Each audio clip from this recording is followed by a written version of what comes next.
All troops deployed. First blood.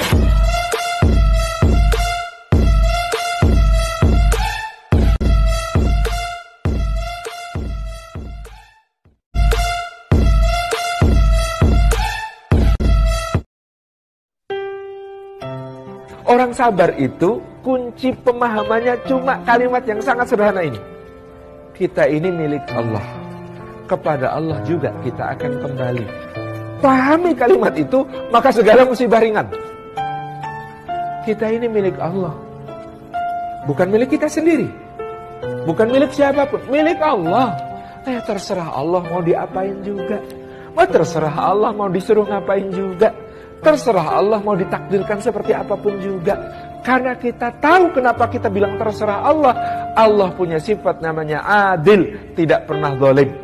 Allah punya sifat namanya al-haq, tidak pernah keliru. Loh, ini kalau yang ngatur hidup kita itu zat yang maha benar, gak pernah keliru. Zat yang maha adil, gak pernah zalim. Perlu nyesel gak? Perlu merasa sedih gak? ملكت يداي فداه وطني الحبيب وهل أحب سواه وطني الذي قد عشت تحت سمائه وهو الذي قد عشت فوق ثراه منذ الطفولة قد عشقت ربوعه إني أحب سهوله ورباه وطني الحبيب وهل أحب سواه وطني الحبيب وهل أحب سواه حسبي ربي جل الله ما في قلبي غير الله نور محمد صلى الله لا إله إلا الله حسبي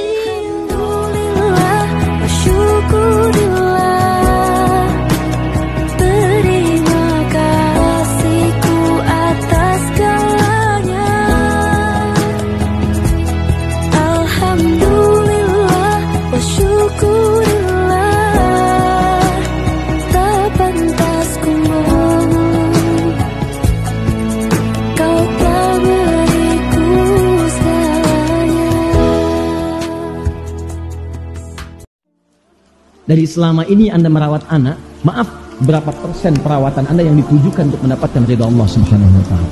Maka cek. Apakah Anda sekolahkan anak untuk mendapatkan ridha Allah atau hanya sekedar anak itu pintar saja?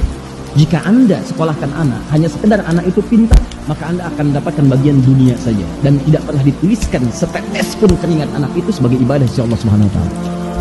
Tapi jika Anda jadikan niat untuk menyekolahkan itu karena Allah, saya sekolahkan karena Allah, ya, saya jadikan pintar karena Allah, carikan sekolah yang mendekatkan diri pada Allah, maka setiap Anda antarkan dia, papak Anda, keringat anak itu, pelajaran dia dituliskan sebagai pahala oleh Allah Subhanahu wa taala. Setiap papak Anda, setiap pengantaran, setiap tetes rupiahnya itu bernilai insya Allah. Pertanyaannya, berapa nilai itu yang gugur di hadapan Allah karena diniatkan untuk urusan dunia saja? Sampai hari ini.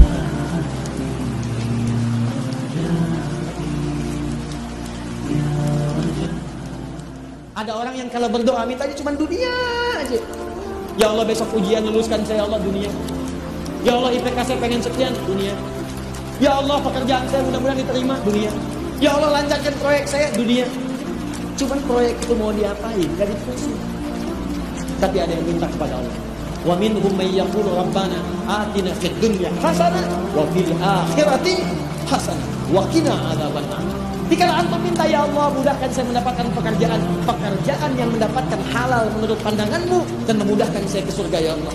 Ya Allah, saya mohon berikan kebaikan untuk dunia saya dalam pekerjaan ini dan jadikan dia punya nilai akhirat.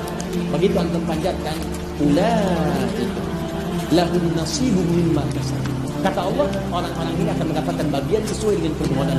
Begitu antum mohonkan demi kepentingan ibadah, maka apa jawabannya? Allah mempercepat jawabannya.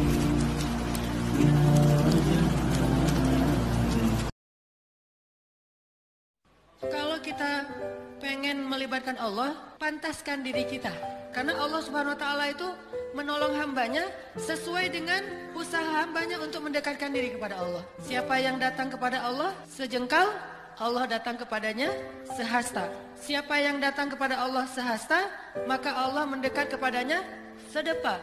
Siapa yang datang dalam keadaan berjalan, Allah datang kepada dia dalam keadaan berlari. Artinya Allah itu tergantung gimana usaha kita. Makin kita pantas, makin kita soleh, makin kita dekat sama Allah, makin Allah mudahkan urusan kita. Karena tidak ada kemudahan di sisi Allah kecuali didapatkan dengan ketaatan kepada Allah. Jadi tidak mungkin kita dapatin kemudahan dari Allah itu hanya dengan berhayal. Dekatkan diri kepada Allah bukan cuma sekedar berhayal, ngomongnya setinggi langit, tetapi hubungannya dengan Allah itu jauh sekali. Ya Allah tolong saya, doanya tuh bagus, tetapi kehidupan dia. Sampai dengan hari ini pernah nggak kita bersyukur kepada Allah Subhanahu wa Ta'ala? Ya Allah, terima kasih ya Allah. Engkau berikan cahaya iman ke dalam hatiku. Engkau berikan kehendak kepadaku untuk bisa aku sholat ke masjid, sholat 5 waktu. Aku lepas dari kemaksiatan. Aku meninggalkan dunia pacaran. Aku bisa datang ke majelis ilmu. Engkau kasih kehendak itu ya Allah. Yang saya syukuri, Allah tidak mewafatkan saya ketika sedang bermaksiat kepada Allah. Allah tidak mewafatkan saya sedang bermaksiat ketika berada di jalanan, ketika sedang minum minuman, ketika sedang melakukan sesuatu yang kerusakan, kejahatan. Padahal banyak teman-teman kita yang gak dapat kesempatan itu. Dia belum dihijab, sudah wafat. Dia belum bisa bertobat, sudah wafat. Belum berhenti minum minuman, dia sudah wafat. Tapi kita dikasih kesempatan sama Allah. Apa artinya ini? Allah memilihmu untuk menjadi orang yang bisa dicintai oleh Allah Subhanahu wa Ta'ala. Gak pernah tertinggal sholat yang fardu,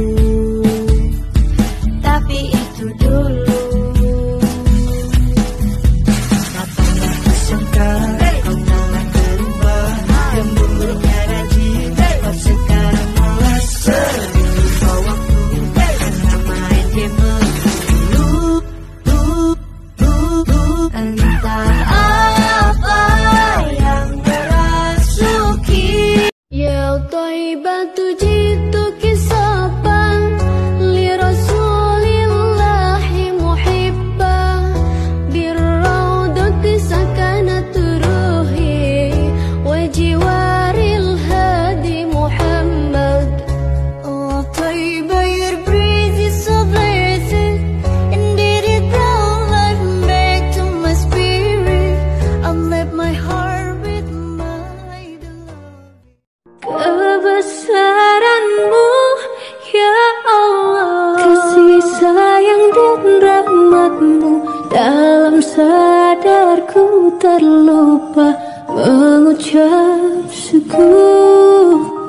Dalam sujudku berdoa, dalam tangisku mengasah, astagfirullah, bukalah pintu. Yaunal gharibi, salam alaika, amnun wa salamun, salam alaika. Yaunal gharibi, salam alaika, amnun wa salamun. Ku menatap dalam gelap, tiada yang aku lihat selain hanya namamu ya Allah.